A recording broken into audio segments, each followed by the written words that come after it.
গার্মেন্টসে অস্থিরতা সৃষ্টি করতে একটি গোষ্ঠী উস্কানি দিচ্ছে বলে মন্তব্য করেছেন শ্রম উপদেষ্টা আসিফ মাহমুদ সজীব ভুঁইয়া। এখাতে যারা গুজব ছড়িয়েছে তাদের চিহ্নিত করা হচ্ছে বলেও জানান তিনি। দুপুরে সচিবালয়ে আইন শৃঙ্খলা সংক্রান্ত উপদেষ্টা কমিটির সভা শেষে সাংবাদিকদের শ্রম উপদেষ্টা এসব কথা জানান। উপদেষ্টা বলেন, গার্মেন্টস কারখানার নিরাপত্তা নিশ্চিত করতে আইন শৃঙ্খলা বাহিনী দীর্ঘদিন ধরে ধৈর্যের পরিচয় দিয়ে কাজ করে যাচ্ছিল। সাভারে একজন শ্রমিক নিহত হয়েছে। এই ঘটনায় শ্রমিকদের ভেতর থেকে প্রথম কেউ একজন গুলি ছুঁড়েছিল। এরপর পরিস্থিতি সহিংস হয়ে ওঠে এবং গুজব ছড়িয়ে আইনশৃঙ্খলা বাহিনী ও শ্রমিকদের মুখোমুখি অবস্থায় দাঁড় করানো হয়েছে বলে দাবি করেন শ্রম উপদেষ্টা। পুলিশও গুলি ছুঁড়তে বাধ্য হয়েছে উল্লেখ করে উপদেষ্টা বলেন, নিহত শ্রমিককে দেওয়া হয়েছে 13 লাখ টাকা ক্ষতিপূরণ। বলেন, যেসব মালিক বেতন দিচ্ছে না তাদের আইনের আওতায় এনে বকেয়া বেতন দেওয়ার ব্যবস্থা নেওয়া হবে। গুলি করে পরিস্থিতিটাকে উস্কে দেওয়া হয়েছে। ফলশ্রুতি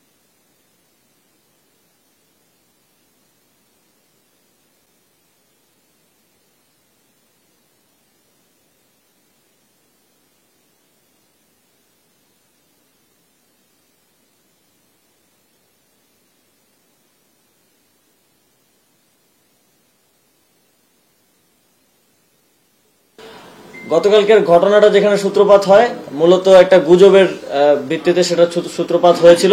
প্রথম গুলিটা শ্রমিকদের ভেতরে থেকে দুষ্কৃতিকারীরা ছুড়েছিল এবং সেখান থেকেই মূলত গোলাগুলির সূত্রপাত হয় এবং সেখানে দুঃখজনকভাবে আমাদের একজন শ্রমিক নিহত হন। এ বিষয়ে আরো বিস্তারিত জানাতে এই মুহূর্তে গাজীপুর থেকে যোগ দিয়েছেন সহকর্মী আবুল হাসান। আবুল হাসান, কোনোভাবেই যেন এই তৈরি পোশাক খাতে অস্থিরতা থামানো যাচ্ছে না। আজও তো ঢাকা ময়মনসিংহ মহাসড়ক অবরোধ করে বিক্ষোভ করছেন শ্রমিকরা। কি অবস্থা সেখানকার, যানজটের কি পরিস্থিতি, আর সার্বিক পরিস্থিতি স্বাভাবিক হতে কত সময় লাগতে পারে?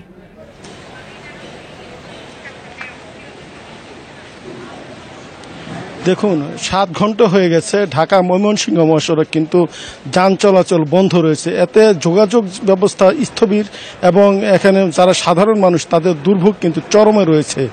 যারা যাত্রী সাধারণ ছিলেন, বিভিন্ন গন্তব্যে সকালে রওনা দিয়েছিলেন, তারা কিন্তু যেতে পারেননি। বিভিন্নভাবে তারা অনেকেই হালকা যানবাহনে ভেঙে ভেঙে গেছেন, বা যারা মালবাহী ট্রাক লরি রয়েছে এগুলো কিন্তু লম্বা সারি রয়েছে এবং তারা কিন্তু দীর্ঘক্ষণ এখানে এক জায়গায় দাঁড়িয়ে আছেন। এবং আপনি জানেন যে গরম রয়েছে, গরমে অনেকেই নাভিশ্বাস অবস্থা, নাকাল অবস্থায় আছেন।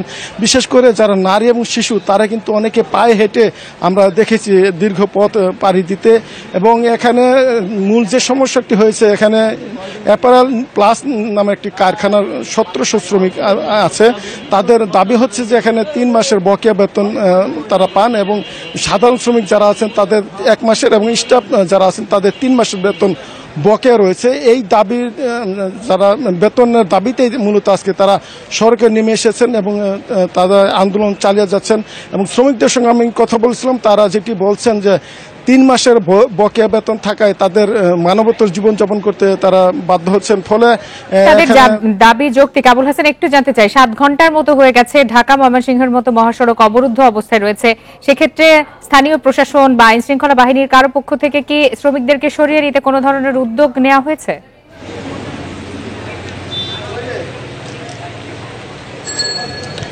আমি দুপুরের দিকে গাজীপুর মহানগর পুলিশের একদল কর্মকর্তাকে দেখেছিলাম এবং বাসন থানার যিনি ভারপ্রাপ্ত কর্মকর্তা তিনি এসেছিলেন এবং শ্রমিকদেরকে নানাভাবে বোঝানোর চেষ্টা করেছিলেন যাতে তারা সড়ক থেকে সরে যায়। কিন্তু পুলিশের কোনো আশ্বাস বা কোনো তাদের যে কথা শ্রমিকরা কিন্তু শুনছেন না এবং তারা বলছেন যে তাদের দাবি আদায় না হওয়া পর্যন্ত এখানে আন্দোলন চালিয়ে যাবেন। এবং তাদের কথা হচ্ছে যে এখানে যে মালিক পক্ষ রয়েছেন, মালিক পক্ষ বারবার তাদের বিভিন্ন সময় যে পাওনাদি পরিশোধের তারিখ দেওয়া হলো, তারা কিন্তু সেই তারিখ মতো টাকা পাননি।